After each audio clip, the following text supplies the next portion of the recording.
Good morning, my friends. My name is Michelle. This is Shelby Creations, and welcome to the Dragon's Den. I was talking with a friend of mine the other day, and she asked me, crafty sister, and we were asking what we were working on. And I told her I was working on dangle tags. And she was like, What are you talking about? And I said, well, little tags that, and then I had to explain to her. Well, instead of explaining to you, I figured it'd be easier to show you. These are what I call dangle tags. Somebody else probably has a different name for them. And I use them, this one here is for tags and envelopes, to go on the back of notebooks. One like this, because when you're looking at the book on your shelf, all you're seeing is this, and you have to pull it out to see what the title is. And I really don't want to put a title on this paper because it is so pretty. So instead, I dangled a tag off of it, put it up here where you can see it, and on the other side, I used my label machine with the clear label and simply printed one out and taped, and it goes right on, it sticks right on the front. So that when you're looking at it on the bookshelf, I can look here instead of having to pull the whole thing out. This notebook here simply holds my embossing folders. And may not seem like very many to you, but I do have 2 books. And I only buy the ones that I know I'm going to use.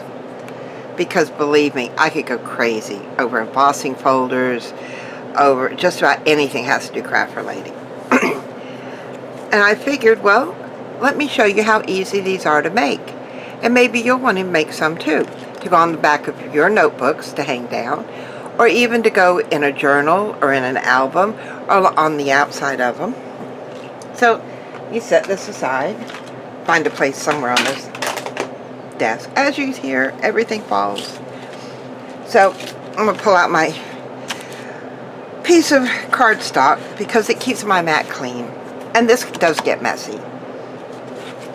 Now, we've all done decoupaging, like on here with the different napkins. This is simply a flip tag that I was working on. That's to go in a journal I'm creating. But this is part of my supplies of what I use to decoupage with, my napkins. And when we go through these and we start, oh, well, I like this, but I only need this much, we tear off bits and pieces. I hate to throw them away. I'm a hoarder with this, I know. But what are you going to do with all those little pieces? This is the best thing. As you can see, I've made a few here. And I've simply decoupaged both sides. And it's really thick chipboard. That, I don't know where I had this from. I think it was a kit that I'd gotten that had for a cover. So this is really, and I had no other use for it. This is great. And I hate throwing things away. So I decoupaged both sides and simply painted the edges with some gold paint. Put a, I can't think of the name, what these are. Anyway, you know what they are.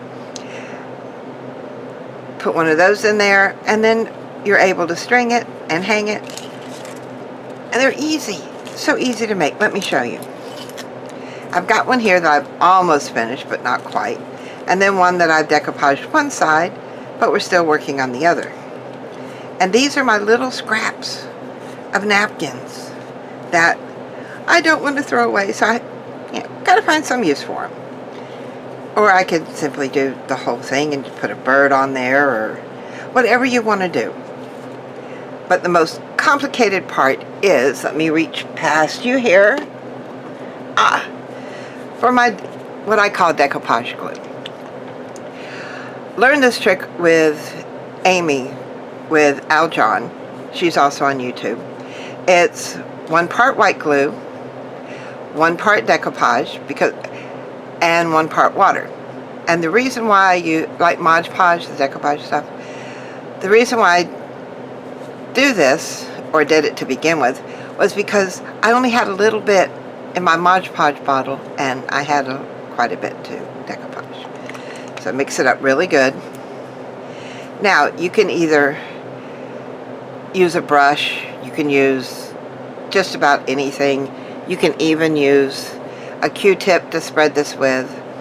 But like Pam at the Paper Outpost, I like using her favorite tool every now and then.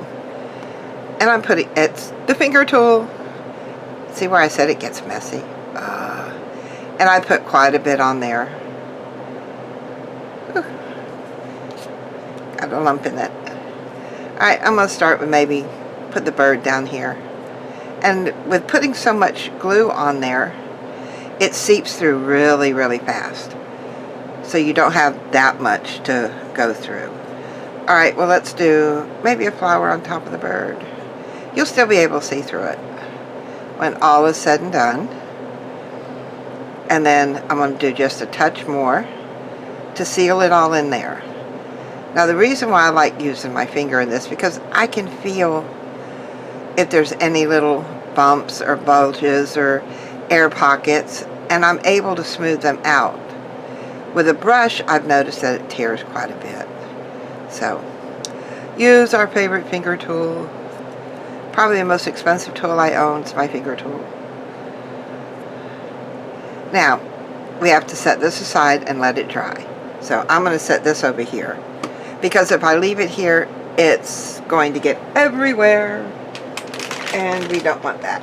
Find me a paper towel and clean up some breeze. Just wipe, wipe, wipe, wipe, wipe. And I'll set that back into my box. Now the one that I had already worked on, see, I already put the little reinforcement in there, and I've got all this extra paper. Not a problem. I'm going to come right along here with my scissors and trim it off. And it doesn't matter if it's trimmed perfectly or not. Yeah, that's going to be, it's going to make the edges, give it a little bit more interest to them. Sometimes always having things straight and even isn't always the best thing. Alright, got that pretty much squared up. Pretty much trimmed off there. Now we're going to go around the edges with our paint. All that out of my way. Now, in our scraps, and I always have scraps of something left, I end up with these little pieces of vellum that they're really not big enough to do anything with, you would think, but they work great for this. My gold paint. Put a little dab on here until I've been using it. Well, I know there's some in there. There we go. What was that commercial? I think it was what, Brill Cream, a little dab will do you. Telling my age here. I use my Q-tip. And this is really the best tool for this.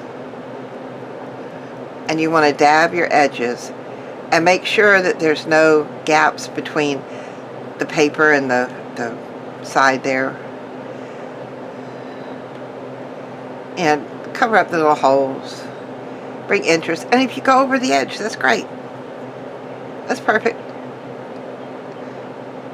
It just gives it a more, I don't know, eclectic use to it, or look to it. I mean, in our craft room, our work rooms, our areas, our spaces that we have, and we could go with what's out there, like IKEA, a lot of the stuff is all white. Excuse me.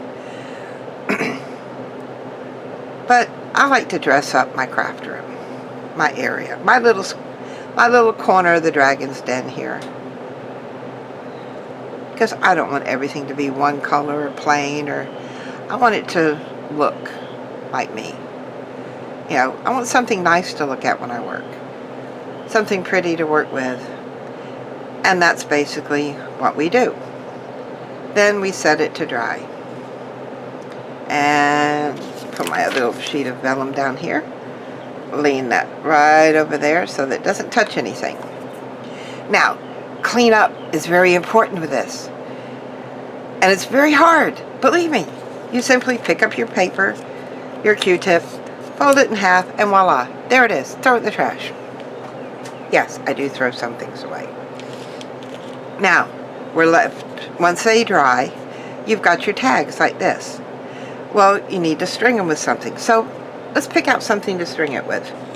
We all have bukus of stuff. This is my container. I have sari silk. I have what they used to call flower thread. It's not the 6-ply. It's just the twisted, real skinny yarn. And I have yarn. I have baker's twine. I have cording. I have ribbon. I have the binding off of, I think, a t-shirt. I thought it was neat. I saved it. I'll use it. I have pieces from a silk shirt that I cut. Yeah, all these things can be used as, you know, the little tag parts, things that go on our tags. Well, on this, I simply cut a piece of the flower cord, the flower string, and that's what I've been using. And I've got a yarn needle, darning needle, whatever you want to call it. Different names for different things. Simply pull it through. Now, I leave my ends kind of long because I don't know how long I want it on, my book. Now, if you're putting this on the back of an album or a journal, you could take this and tie it here and leave these down and attach beads to them. A lot of different things you can do with those. But then what I do is I go into, you see here, the little ring here, and I simply tie it on, and it hangs. Now, one thing I found out when I was putting all of mine on my shelf is that a lot of times my tags will end up like this. So I can't really see what it is, but I've got the name on one side. So I want to go back and I want to put the same thing on both sides, so no matter which way it flips, I can still see. But that's what I call a dangle tag. Dangle tag. It's early here this morning, but I wanted to bring these and show you and think maybe you can find more uses for these in what you do.